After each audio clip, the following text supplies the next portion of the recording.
Hello. This is a short video lecture on the creative process. You should have already watched the video on the writing process and reviewed the Purdue OWL documents and downloaded the handout from the writing process video. This is, the writing process is the steps that everybody should take, all writers should take. The phases, the strategies, all of that stuff that every writer should adopt. And the purpose of the writing process is to make the act of writing more effective, but also to make the writing that you do create more effective. The creative process is much more elusive and much more personal to you. Every student develops a different creative process. And it takes an act of discovery and some trial and error to figure out what your creative process is. Your creative process is sort of all of the elements and choices that you make as a writer to make your writing more effective, in your sessions of writing more effective. So it is the decisions that you make as you work through a project. And these decisions are everything from, the content that you choose to write about, the genre you choose to write in. In general, for this class, it's all going to be short stories. The form, the structure, the language and voice that you use, your authorial voice that you develop, the themes you choose to write about, craft, all of those elements that make your writing unique to you. So these decisions that you make regarding these elements of craft and the genre, all of that, you will make these decisions at different points. These decisions may be made in a different way. You may be inspired in a different way than other writers. So this is a process that you develop that's much more personal to you.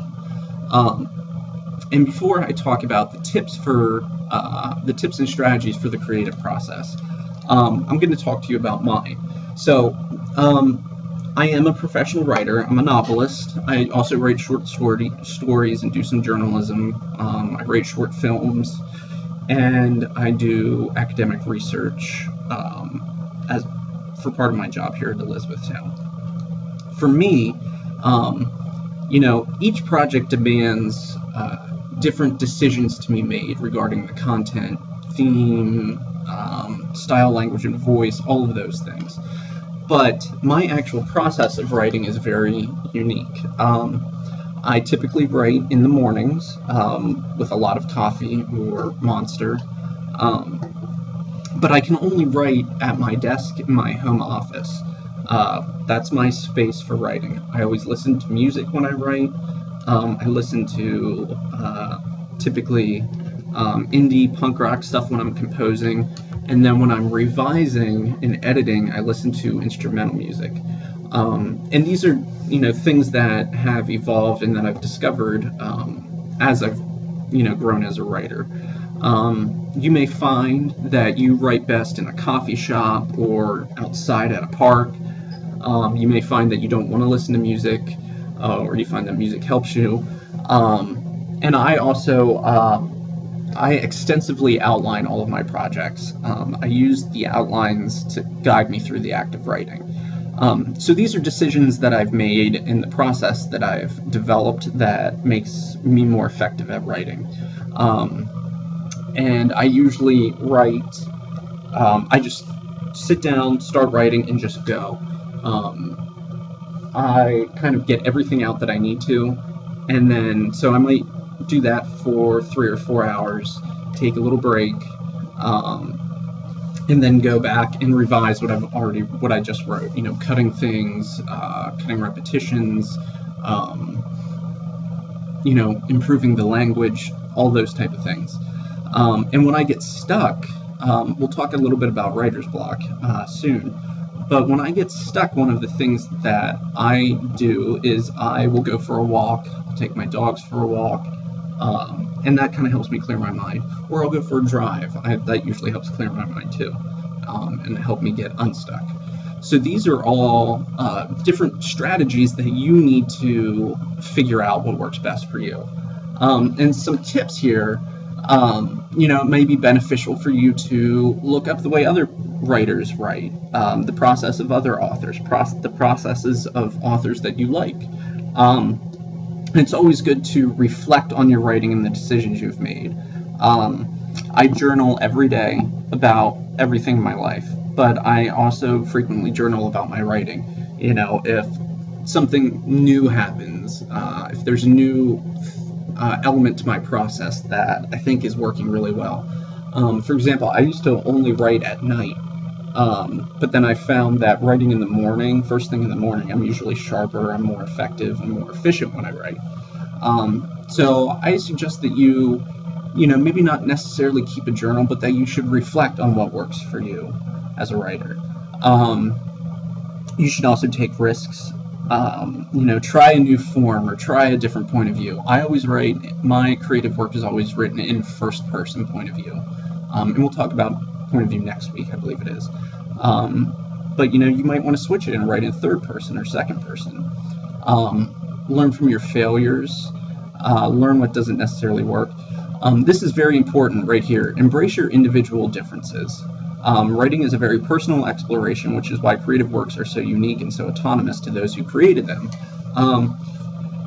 Your personal experiences, your personal history will greatly affect what you write and how you write it.